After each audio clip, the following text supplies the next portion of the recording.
Testing.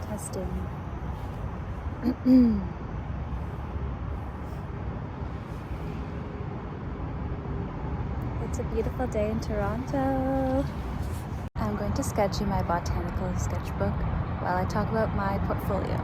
I was accepted into the Masters of Science in Biomedical Communications at U of T.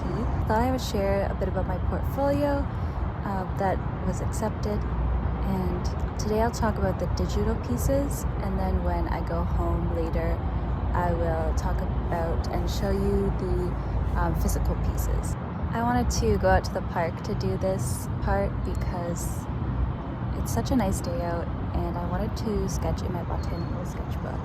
And this is the first illustration I have done in the sketchbook of the calla lilies that my Nana gave me for Easter. Okay, I switched my cameras, my phone and my microphone because the audio quality is just not good from my old phone. So I'm trying to beat out the road noise, but I don't know if it's gonna happen. So the program that I applied to, they had a list of mandatory pieces and a list of optional pieces. I chose to do a brand identity because I had seen a lot of those kind of things on my social media, and I really admired the work some people did, and so I kind of wanted to put my own twist on it. Something that was kind of like a little Easter egg was that I made the lotus out of kind of like V shapes to go with like Victoria visual. For the storytelling piece, I did radial line insertion. So for the storytelling piece, I showed the protocol, and then in my other works, like my optional works, I also created a diagram of the structure of the catheter. In the optional works, there were a few instances where I did use digital art. I had taken inspiration for my imaginative piece from Dracula's castle and kind of like the cliffs that are surrounding the area, or like the tall ramparts, I think they're called. Essentially, I made a Dracula book cover using a mock-up I found online and using like my Photoshop skills. I used Photoshop to insert my images that I designed into the mock-up. I had a lot of back and forth over the orientation of the title and different typography. I added some like drop shadows, and so this was all a part of graphic design as well. I zoomed in on the tallest spire of the castle for the spine of the book because I thought it was a really striking line. Another thing about this piece is that I got a lot of feedback from an alumni of the program, as well as one of my art teachers. Person told me to like darken the sky or like adjust the color of the painting, especially if it's being translated into digital art. You can play around with it in Photoshop. I blurred some like streaks in the painting, and I also made like a mask in Photoshop to darken the sky. One of my favorite pieces I did as a scientific illustration was this retrobulbar hematoma visual guide. So this was directed towards medical learners as like a visual aid to what they're already learning about in their textbooks. So something that can help them remember like what something looks like, and also like the major next steps. So kind of more a concise checklist. So I consulted with some doctor colleagues, one doctor colleague, and I found some resources to collect and put together, and used all of the resources and images and CT scans to create the images. So first I created the painting that's in the background, and then I also did a vector illustration of like a color-coded CT scan to show that the like eyeball is protruding, so like a top-down view. And of course this is definitely an imperfect diagram. There's a lot of things that I know now that I would change. I really liked kind of like using the colors from the painting, finding the typography that I wanted to use that was kind of like aligned with other medical diagrams. Hello, it's a few days later, and it's time to show you my physical portfolio. First, we'll go through the figure drawings. Pardon the glare, but I have these all in plastic protective So I took some gesture drawing classes so I could do some gestures as well as longer life drawings. So this one is 2 minutes here. I went through my portfolio with one of my art teachers, and we picked out of all the life drawings and gestures that I had, we picked out the most promising ones, the ones that most showed my skills in proportions and line work and like expressing the form. When you're doing gesture drawing, it can be very helpful to indicate some important features that kind of show the direction of the body or some of the key anatomical features. So drawing in the line of action where the spine is was one thing that we liked about this particular drawing, as well as like I indicated the shoulder blades, positioning of the arm here kind of showed like the distribution of weight as well. These two, I don't know if you can tell, but I used 3 different colors. So this is kind of like the 3-color method in gesture drawing. So there's a line of action with a lighter pencil crayon, and then I did the basic structures with like a burnt sienna Conte crayon. Then I used a black Conte crayon for some more like harsh line or emphasis.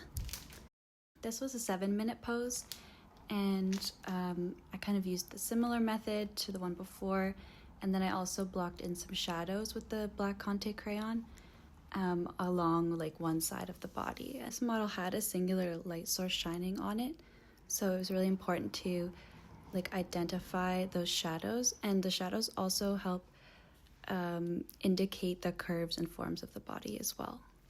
For this 30-minute drawing, I used a mid-tone paper, and I was able to use white for the highlights because of that. I was really able to capture some of the forms using the highlights and the shadows.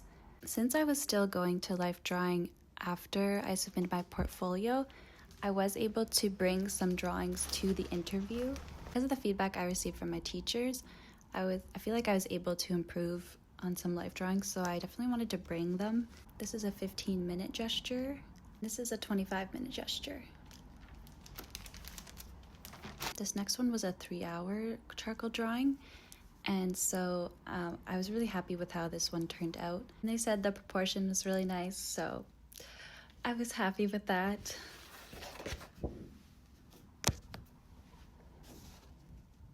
Here she is. This is a drawing. We used mirrors behind the model and behind the model and beside the model. You can see the reflection right here. Here is my drawing of hands. This was also a required piece. This other required piece is a portrait. I did this in my portrait drawing class. The last required piece was an imaginative piece, and so I painted this watercolor painting.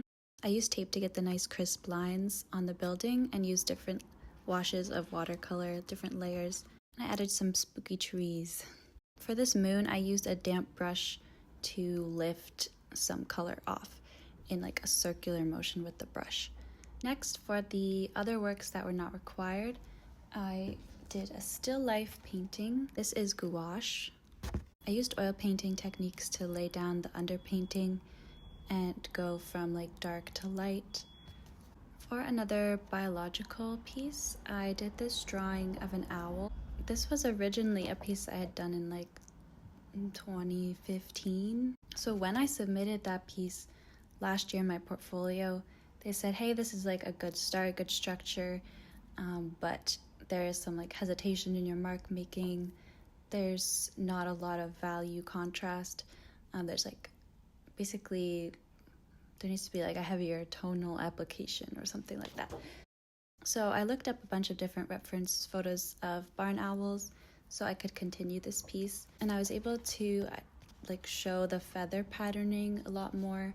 I also added in this background value to make the owl pop. The rest of my physical pieces are technical exercises. This was from my structural drawing class.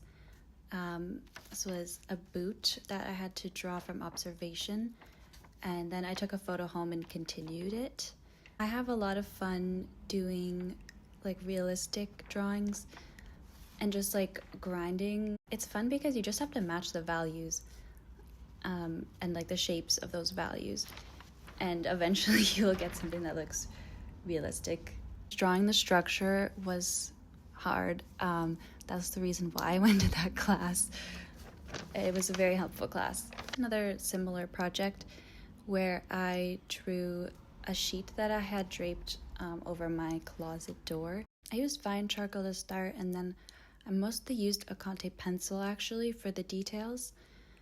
And yeah, blocking in the folds was very difficult. I kept on having to like follow the start of the fold and like match it. It's also one of those pieces that's kind of daunting to like work on, but you just have to get into the flow state.